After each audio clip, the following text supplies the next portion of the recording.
નમસ્કાર. આપણે આગળના વિડિયોમાં 5 ફંક્શન જોઈ ગયા. આજે આગળના બીજા ફંક્શન વિશે ચર્ચા કરીશું. એમાં આજે છઠ્ઠું ફંક્શન એટલે કે ડ્યુરેશન ઓફ ટાઈમ એના વિશે આપણે જોઈશું. રાઈટ? ઓકે. તો ડ્યુરેશન ને કહેવાય છે સમયગાળો. એટલે કે ડ્યુરેશન ઓફ ટાઈમ એટલે કે સમયગાળો દર્શાવવા માટે આ ફંક્શનનો ઉપયોગ થાય છે. ઓકે. સમયગાળો શું હોઈ શકે? સમયગાળો એવો કે ચોક્કસ સમય ના હોય. બરાબર? કોઈ ચોક્કસ સમય આપણે કહી શકીએ નહીં. એક સમયગાળો હોય. ઓકે? તો એના માટે ડ્યુરેશન ઓફ ટાઈમ વપરાય છે. તો ડ્યુરેશન ઓફ ટાઈમમાં આવા શબ્દોનો ઉપયોગ થાય છે ફોર અને how long. Duration of time બતાવવા માટે ફોર અને હાઉ લોંગ જેવા શબ્દો વપરાય છે. ઓકે? સિમ્પલ સેન્ટેન્સ હોય એમાં ફોર વપરાશે અને ડ્યુરેશન ઓફ ટાઈમમાં પ્રશ્નાર્થ વાક્ય હોય તો હાઉ લોંગ જેવો વર્ડ વપરાશે. ઓકે?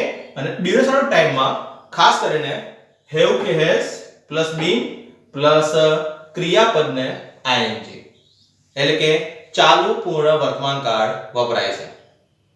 ડ્યુરેશન ઓફ ટાઈમમાં મોટાભાગે તમને આ ફોર્મેટ તમને જોવા મળશે. હેવ કે હેઝ પ્લસ બીન પ્લસ ક્રિયાપદને આઈએનજી.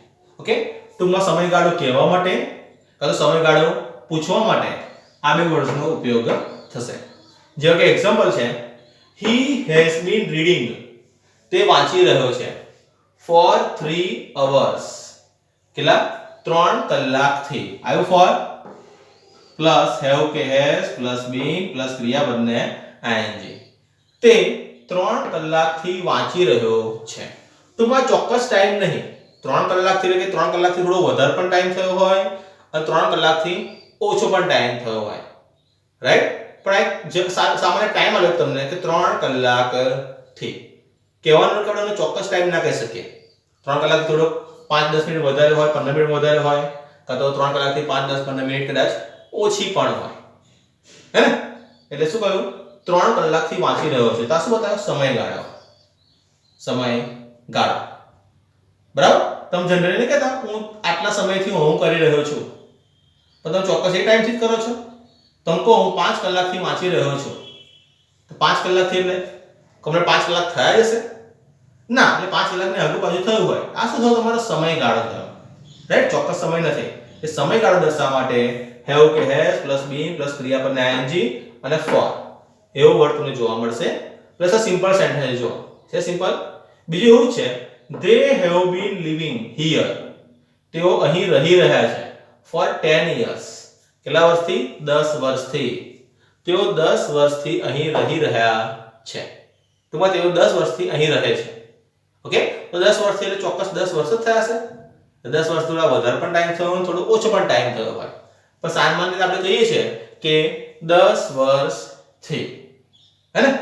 તમે નહીં કહેતા તમે પોતાના ગામનું કહેતા હોય કે ભાઈ હું આટલા વર્ષથી આ ગામમાં રહું છું. એટલે વખત ચોક્કસ વર્ષ નહીં થયા હોતા. કદાચ 1-2 મહિના વધારે પણ થયા હોય, 2-5 મહિના ઓછા પણ થયા હોય. પણ સામાન્ય આપણે ટાઈમ શું કે હું આટલા વર્ષથી આ ગામમાં રહું છું. ટૂંકમાં આપણે સમયગાળો બતાવીએ છીએ. ચોક્કસ સમય બતાવતા નથી. આ था સિમ્પલ સેન્ટેન્સમાં ફોર વપરાશે. Right? Okay. Bus duration of time હોય ત્યારે પ્રશ્ન વાક્યમાં હાઉ લોંગ વપરાશે. સમયગાળો પૂછવો હોય તો હાઉ લોંગ. તો how long has Rohan been sleeping? Rohan કેટલા સમયથી સૂઈ રહ્યો છે? બરાબર? હાઉ લોંગ છે પ્લસ હેવ કે હેઝ પ્લસ બીન પ્લસ ક્રિયાપદને આઈએનજી એટલે how long has Rohan been sleeping? Rohan કેટલા સમયથી સૂઈ રહ્યો છે? ટૂંકમાં સમયગાળો આવે તો તમારે આ ફોર્મેટ યાદ રાખવાનું છે. બરાબર? પ્લસ ફોર અને હાઉ લોંગ જેવા શબ્દનો યુઝ કરવાનો છે. ફોર શબ્દ સિમ્પલ સેન્ટેન્સમાં વપરાશે અને હાઉ લોંગ શબ્દ ક્વેશ્ચન હશે. ટૂંકમાં ઇન્ટરોગેટિવ સેન્ટેન્સ હશે એમાં હાઉ લોંગ વપરાશે. ટૂંકમાં આ રીતે ડ્યુરેશન ઓફ ટાઈમના સેન્ટેન્સ બની શકે છે. ચલો બીજો ટાઈમિંગ છે point of time. Point of time આપણે કહી શકીએ ચોક્કસ સમય. હે ને? ચોક્કસ સમય. તો એ લખ્યું છે કે ચોક્કસ સમય દર્શાવવા માટે. ચાલો તો પોઈન્ટ ઓફ ટાઈમમાં કયા શબ્દો વપરાશે? તો સિન્સ અને સિન્સ વેન જેવા શબ્દો વપરાશે. સિન્સ શબ્દ સિમ્પલ સેન્ટેન્સમાં વપરાશે જ્યારે સિન્સ વેન જેવો શબ્દ ઇન્ટરોગેટિવ એટલે કે પ્રશ્ન વાક્યમાં પૂછાશે. બરાબર? અથવા વાપરી શકીએ છીએ. ઓકે? આમાં પણ હેવ કે હેઝ પ્લસ બીન પ્લસ ક્રિયાપદને આઈએનજી તમે વાપરી શકો છો. ઓકે, ટૂંકમાં સમયગાળો બતાવે છે અને ચોક્કસ સમય બતાવે છે. ઓકે, તો સેન્ટેન્સ જુઓ. Rita has been sleeping. Rita સૂઈ રહી છે since 4 pm. કેટલા વાગ્યાથી? 4 વાગ્યાથી. જેવું તમને કે ચોક્કસ સમય આપ્યો છે 4 વાગ્યાથી. 4 વાગ્યાથી આગળ કયો શબ્દ છે? since. રાઈટ? રીટા 4 વાગ્યાથી સૂઈ રહી છે. અહીં તમને ચોક્કસ સમય આપ્યો છે 4 વાગ્યાથી જ. ઓકે, સારું. Next. Rajat has been working. Rajat કામ કરી રહ્યો છે since Monday. સોમવારથી. રજત સોમવારથી કામ કરી રહ્યો છે. તમે ચોક્કસ દિવસ આપી દીધો છે, ચોક્કસ સમય. આ સોમવારથી એને કેટલા વાગે કામ શરૂ કર્યું એ આપણા માટે મહત્વનું નહીં. એને સવારે કામ શરૂ કર્યું હોય, બપોરે કર્યું હોય કે રાત્રે કર્યું હોય એ આપણા માટે મહત્વનું નહીં. પણ એને કામ કર્યું સોમવારથી. તમે ચોક્કસ સમય જ આપ્યો છે. કયો સમય? સોમવાર. રાઈટ? એટલે સીન શું બતાવે? ચોક્કસ સમય, પોઈન્ટ ઓફ ટાઈમ. ઓકે, હવે પોઈન્ટ ઓફ ટાઈમમાં પ્રશ્ન વાક્ય બનાવવું શું વપરાશે? Since when. Since when has Rahul been dancing. Rahul કેટલા સમયથી, ક્યારથી ડાન્સ કરી રહ્યો છે? હે ને? એટલે પોઈન્ટ ઓફ ટાઈમમાં સિમ્પલ સેન્ટેન્સમાં સિન્સ વપરાશે અને એના પછી આવશે ચોક્કસ ટાઈમ. અને પોઈન્ટ ઓફ ટાઈમમાં પ્રશ્નાર્થ વાક્ય બનાવવું હોય તો સિન્સ વેન જેવા શબ્દ વપરાશે. અને બંનેમાં ડ્યુરેશન ઓફ ટાઈમ અને પોઈન્ટ ઓફ ટાઈમમાં હેવ કે હેઝ પ્લસ બીન પ્લસ ક્રિયાપદને આઈએનજી. હેવ કે હેઝ પ્લસ બીન પ્લસ ક્રિયાપદને આઈએનજી આ ફોર્મેટનો યુઝ કરી શકાશે. ઓકે, ટાઈમ દર્શાવતું ત્રીજું ફંક્શન છે સ્પેસિફાઈંગ ટાઈમ. રાઈટ? આનો અર્થ પણ થશે ચોક્કસ સમય દર્શાવવા. ઓકે, પણ એ ખાસ કરીને તમે કોઈ ચોક્કસ સમય આપ્યો હશે, એટલે કે સિન્સ કે સિન્સ વેન જેવા શબ્દો નહીં આપ્યા હોય. રાઈટ? ઓકે, તો ચોક્કસ સમય દર્શાવે. જેવો કે તમને ચોક્કસ સમય આપેલો જ હશે આમાં કે my school starts at 10 am. મારી શાળા સવારે 10 વાગે શરૂ થાય છે.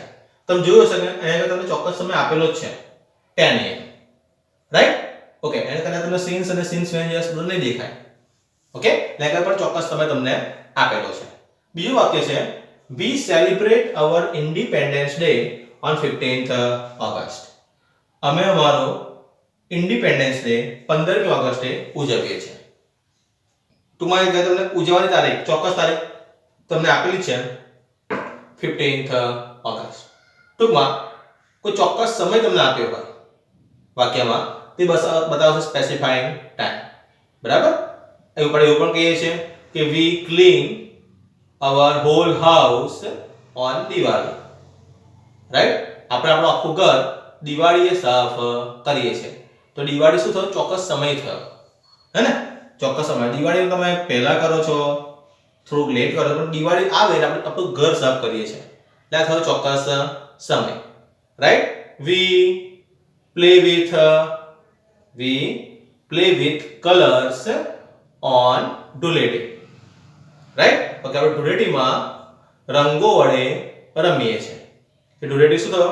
ચોક્કસ સમય. હે ને? આવું પણ કહેવાય I get up at 6 am in the morning. હું સવારે 6 વાગે ઉઠું છું. તો ઉઠવાનો સમય કેવો થયો? તમારો ચોક્કસ થયો. રાઈટ? તો ચોક્કસ સમય બતાવતું હોય, હે ને? ત્યારે આવશે સ્પેસિફાઈંગ ટાઈમ. નેક્સ્ટ, ટાઈમ દર્શાવતું ચોથું ફંક્શન છે ટોકિંગ અબાઉટ ટાઈમ. અહીં શું હશે કે કોઈ ક્રિયા પૂરી થઈ હશે અને તેની અસર શું કરવાની હશે? વ્યક્ત કરવાની હશે. ખાલી અસર વ્યક્ત કરવા. કોઈ ક્રિયા પૂરી થઈ ગઈ છે, માત્ર એની અસર વ્યક્ત કરવા માટે કેટલાક શબ્દો વપરાય છે. બરાબર? જે ટાઈમ બતાવે છે, જેવા કે already, yet, just, ever, never. આ શબ્દો બધા શું બતાવે છે? એ પ્રકારનો ટાઈમ. એટલે કોઈ ચોક્કસ ટાઈમ તો નહીં આપે, પણ એ ટાઈમનો નિર્દેશ પણ કરે છે. હે ને? ચોક્કસ ટાઈમ તો નહીં બતાવે, પણ ટાઈમનો નિર્દેશ કરે છે, સમયનો નિર્દેશ કરે છે. હે ને? એ ઘટના ક્યારે બની છે એટલે એ પણ શું બતાવે છે? ટાઈમ. ઓકે, તો કેવા પ્રકારના વાક્યો હશે તો જુઓ. I have just finished my work. Just એટલે હમણાં જ. મેં મારું કામ હમણાં જ પતાવ્યું. હમણાં ક્યારે? તે ચોક્કસ ટાઈમ આપ્યો નથી તમને, પણ હમણાં શબ્દ બતાવે છે કે થોડા ટાઈમ પહેલા. એ તો તમે ટાઈમનો ઉલ્લેખ કર્યો પણ કયો ટાઈમ એ ચોક્કસ નહીં બતાવે, રાઈટ? એટલે જસ્ટ ટાઈમ બતાવશે એટલે આવશે talking about time. Have you ever bin two Kashmir? Ever એટલે ક્યારે? તમે ક્યારે કાશ્મીરની મુલાકાત લીધી છે? હે ને? કાશ્મીરની મુલાકાત તમે ક્યારે લીધી છે? ક્યારે ને ક્યારે? કે 5 દિવસ પહેલા થયું હોય, કે 5 મહિના પછી પહેલા પણ થયું હોય, કે 5 વર્ષ પહેલા પણ થયું હોય, એની વાત નથી કરી. તો તમે ક્યારે મુલાકાત લીધી છે? Okay, next. she has not submitted her project yet. yet એટલે હજુ સુધી, અને સબમિટ જમા કરાવો. તેણે હજુ સુધી તેનો પ્રોજેક્ટ જમા કરાવ્યો નથી. હજુ સુધી એટલે કયો સમય? કયો સમય? મી સમય અગર આપ્યો નથી પણ હજુ સુધી સમય નિર્દેશ તો કરે છે, હે ને? નહીં કે આપણે મેં હજુ સુધી ખાધું નથી, તો કયો સમય? આપણે ઘડિયાળમાં એ જોતા નથી, આપણે કહીએ મેં હજુ સુધી ખાધું નથી, હું હજુ તૈયાર થયો નથી, રાઈટ? મેં હજુ સુધી મારું કામ પૂરું કર્યું નથી. પણ હજુ સુધી એટલે કયો સમય? એ ચોક્કસ સમય નથી. એમ છતાં આ શબ્દો સમયનો નિર્દેશ કરે છે. તો આવા શબ્દો તમને દેખાય, રાઈટ? તે બતાવશે એ શબ્દોને, એ વાક્યોને આપણે ટોકિંગ અબાઉટ ટાઈમમાં લેવાના છે. હવે આગળનું ફંક્શન જોઈશું. ઓકે, આગળનું ફંક્શન છે ડિસ્ક્રાઇબિંગ કોન્ટ્રાસ્ટ. કોન્ટ્રાસ્ટ એટલે કે વિરોધાભાસ દર્શાવો.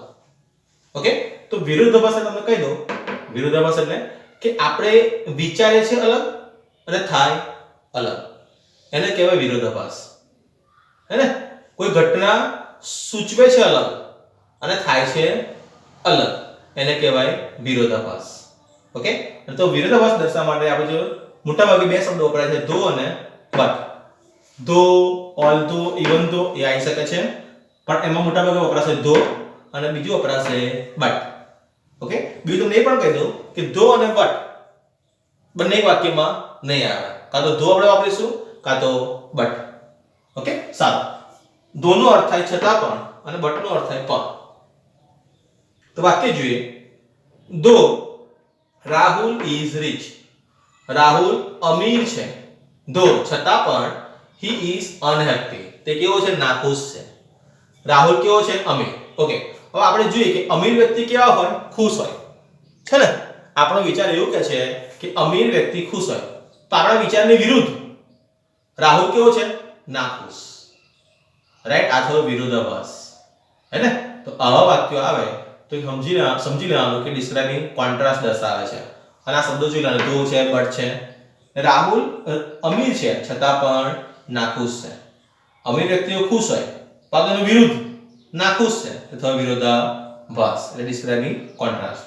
બીજું છે ધો પ્રેમ રેન ફાસ્ટ. પ્રેમ ઝડપથી દોડ્યો, ધો છતાં પણ he could not catch a bus. તે બસ પકડી શક્યો નહીં.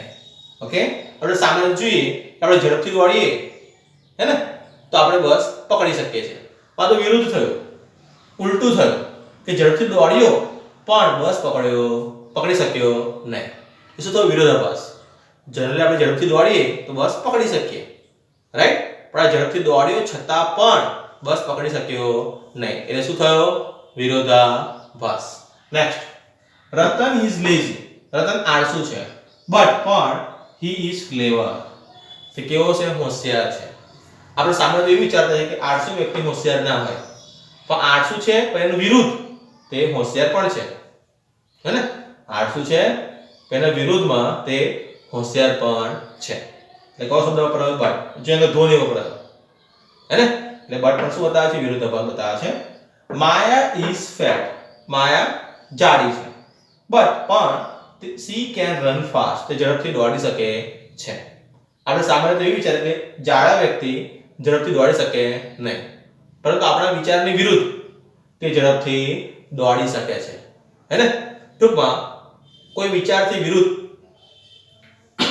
જ્યારે ઘટના થતી હોય તો આ વાક્યમાં વિરોધાભાસ બતાવવામાં આવ્યો હોય ત્યારે ધો અને બટ જેવા શબ્દો વપરાય છે. અને જ્યારે આવું વાક્ય આવે તે વાક્ય ડિસ્ક્રાઇબિંગ કોન્ટ્રાસ્ટ છે એવું આપણે કહી શકીએ.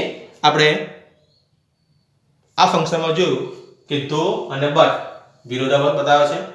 આપણે એ પણ જોયું કે ધો અને બટ એક વાક્યમાં એક સાથે નહીં આવે, પણ એવું પણ બને કે ધોની જગ્યાએ બટ અને બટની જગ્યાએ ધો તમે મૂકી શકો, પણ બંને એક સાથે તો નહીં.